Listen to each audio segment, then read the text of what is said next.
Good morning to all of you. A handful of my elite WhatsApp friends asked me to speak at least one episode on J.K. Jayaganthan in English.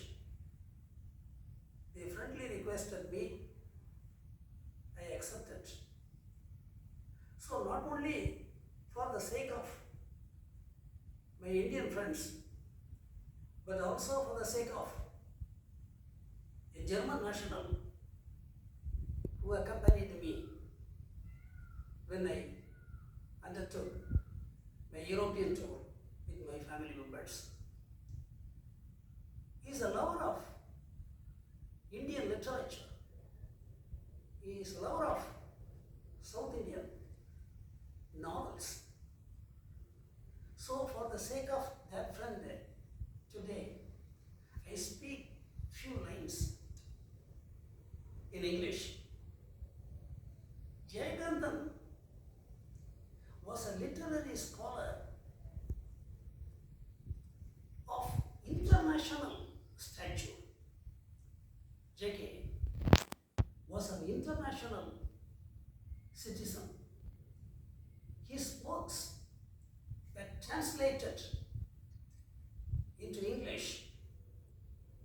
His writings passed across European continents as Indians are living scatteredly around the world.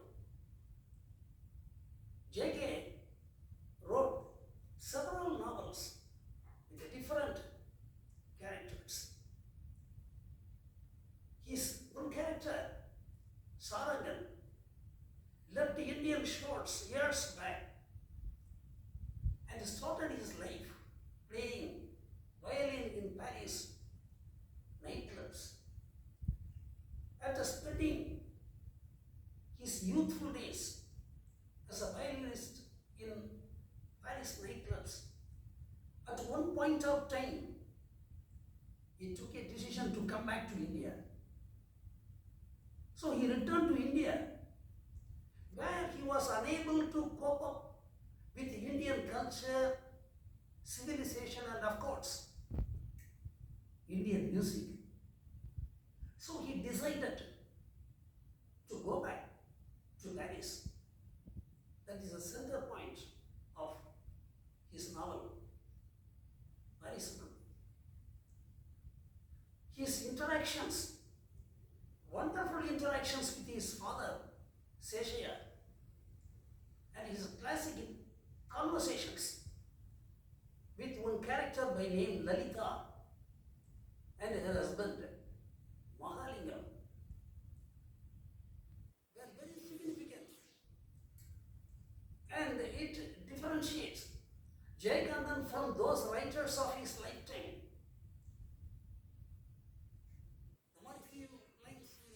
பேசும்போது நம்முடைய தமிழ் வாசகர்கள், இலக்கிய ரசிகர்கள் இவங்கெல்லாம் என்னடா ஜெயகாந்தன் கூடிய ஒரு தமிழ் சிந்தனையாளனை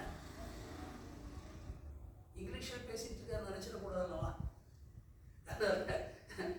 இதை ஜெயகாந்தனை பற்றி இங்கிலீஷில் இதை இன்ட்ரோடக்ஷன் மாதிரி அந்த மாதிரி எஜுகேட்டட் பீப்புள் கொடுத்துட்டு நான் வழக்கம் போல வரேன். அதாவது வானத்தில் லட்சக்கணக்கான நட்சத்திரங்கள் மின்னுகின்றன அப்படின்னு ஒருத்தன் கதை ஆரம்பிப்பான். இன்னொரு ஆள் மாமி சுட சுட ரொம்ப ஹாட்டாக காஃபி ஆற்றிக்கொண்டே வருகிறாள் அப்படின்னு கதையை ஆரம்பிப்பாங்க ஒரு காலகட்டத்திலலாம்.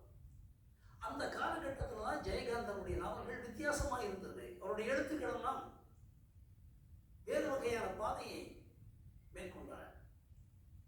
அவர் ஜெய ஜெயசங்கர நாவலில் ஒரு வீட்டை பற்றி எழுதுகிறார். அந்த வீட்டில் தங்கியிருக்கின்ற மனிதரை படம் பிடித்து காட்டுகிறார். எப்படின்னா, அவருடைய பெயர் சிங்கராயர், காந்தியவாதி, ஒரு காலத்து சுதந்திர போராட்ட வீரர். அவர் இப்போது எப்படி வாழ்ந்து கொண்டிருக்கிறார் என்று ஜெயகாந்தன் எழுதுகிறார். அந்த வீடு இப்போது சீலமாகி கிடக்கிறது. வீட்டிற்கு வெளியே ஒரு பெண்ணின் சிலை, அதில் தலை இல்லை.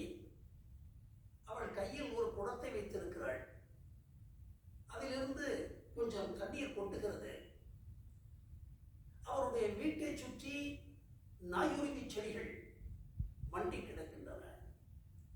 அவர் வீட்டு சுவரிலும் சில செடிகள் ஆங்காங்கே முளைத்து கிடக்கின்றன. அவர் வீட்டிற்கு செல்லுகின்ற பாதை ஒரு ஒற்றையடி தளம்தான். அந்த வீட்டு காம்பவுண்டிற்குள் ஒரு மர நிழலில் ஒரு வயதான ஆட்டோக்காரர், அவருடைய பெயர் ஜோசப், அவர் நின்று கொண்டிருக்கிறார். தன்னுடைய ஆட்டோவை துடைத்துக் கொண்டிருக்கிறார். இப்படி ஜெயகாந்தன் எழுதுகின்ற பொழுது நம்மை எங்கோ ஒரு உலகத்திற்கு இழுத்துச் செல்வது போல இருக்கும். என்னுடைய அனுபவம் அது. ஆத்திர படைப்பு நான் இதற்கு முன்பே சொல்லியிருக்கிறேன். அது ஒரு சிறந்த ஒரு எழுத்தாளனுக்கே கைவரக்கூடிய கலை. ஜெயகாந்தன் அவர்கள் அந்த கலையை செம்மையாக செய்திருக்கிறார். ஒரு இடத்தில் குறிப்பிடுவார், என்னுடைய கதைகளுக்கு ஆதார சுருதி, என்னுடைய கதைகளுக்கு ரௌத்ரம் என்பது அடிப்படையாக வரும். அதற்கெல்லாம் காரணம் மகாகவி பாரதியார் என்று குறிப்பிடுவார். அவர் ஏகாந்தமாக இருக்கின்ற பொழுது பாரதியாருடைய பாடல்களை மனம் விட்டு பாடுவார். ஒருமுறை என்னுடைய மூத்த நண்பர் ஒருவர் எனக்கு சொல்லியிருந்தார், ஜெயகாந்தன் ஒரு முறை குற்றாலத்திற்கு வந்திருந்தார். அவருக்கு நாங்கள் ஒரு ஹோட்டலில் ரூம் போட்டிருந்தோம். காலையில் அதிகாலையில் நாங்கள் அவரை சந்திக்க சென்றிருந்தோம். உள்ளே இருந்து ரொம்ப உச்சஸ்தாயில பாடல் வரிகள் வந்து கொண்டிருந்தன. பாரதியாருடைய பாடலை அப்படி அவர் பாடிக்கொண்டிருந்தார் என்று அவர் என்னிடத்திலே சொன்னார். அக்கனி தீக்கொஞ்சொன்று கண்டேன், அதை ஆங்கோர் மலையிடை புரிந்து வைத்தேன். தழல் வெளியிடில் குஞ்சென்றும் மூப்பென்றும் உண்டோ, தத்தரிகிட தத்தரிகிட தித்தோ என்று வாய்விட்டு பாடுவார். அதை போலவே அவருக்கு பாரதியாருடைய பாஞ்சாலி சபதம், அதில் பாரதியார் எழுதியிருக்கின்ற வரிகள் அவைகளெல்லாம் அவருடைய கதைகளுக்கு உரமூட்டின. சூதர் மனைகளிலே தோண்டு மகளிர் உண்டு, சூதிர் படையமன்றி யாங்கோர் தொழிற்சி போவதில்லை. ஏது கருதி வைத்தாய் அன்னையை, யாரை பணைய வைத்தாய்?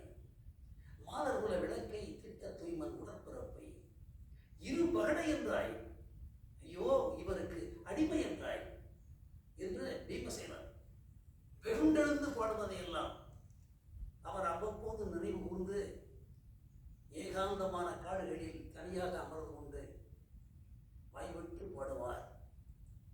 அந்த ஜெயகாந்தனை பற்றித்தான் நான் இப்போதைய 4வது பகுதியாக பேசிக்கொண்டிருக்கிறேன். அவருடைய கதைகள், நாவல்கள் எம்ஏ பாடத்திட்டத்தில் வைக்கப்பட்டிருக்கிறது என்பதை நான் கேள்விப்பட்டேன். அவருக்கு அவ்வளவு பெரிய மரியாதையை செய்ததற்கு எனது மனமார்ந்த நன்றி. அதை போலவே நான் இன்னைக்கு காலையில் ஒரு பத்திரிகை செய்தியை பார்த்தேன். அது என்னன்னா, இந்த டிஜிட்டல் பார்க்கின்ற வழக்கம், மொபைல் போனிலேயே குழந்தைகள் இளைஞர்கள் இருப்பதையெல்லாம் முதல்ல அதை பிரான்ஸ்ல தடை பண்ணாங்க, அப்புறம் நெதர்லாண்டில் பண்ணாங்க, டென்மார்க்ல அதை பேன் பண்ணாங்க. இன்றைய செய்தி அதை ஸ்வீடன்லையும் 16 வயசுக்குள்ள உள்ள குழந்தைகளுக்கு அதை பார்க்கக்கூடாது, அவர்கள் அதற்கு அடிக்ட் ஆகிவிடக்கூடாது. உலகம் பறந்தது. பல ஆசிரியர்களுடைய படைப்புகளை அவர்கள் படிக்க வேண்டும், அவருடைய எழுத்துக்களை அவர்கள் வாசிக்க வேண்டும். அந்த பழக்கம் வர வேண்டும் என்று இன்னைக்கு காலை பேப்பரில் போட்டிருக்கிறாங்க. ஸ்வீடனில்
சினிமாவுக்காக ஜேகே எழுதியிருப்பார்.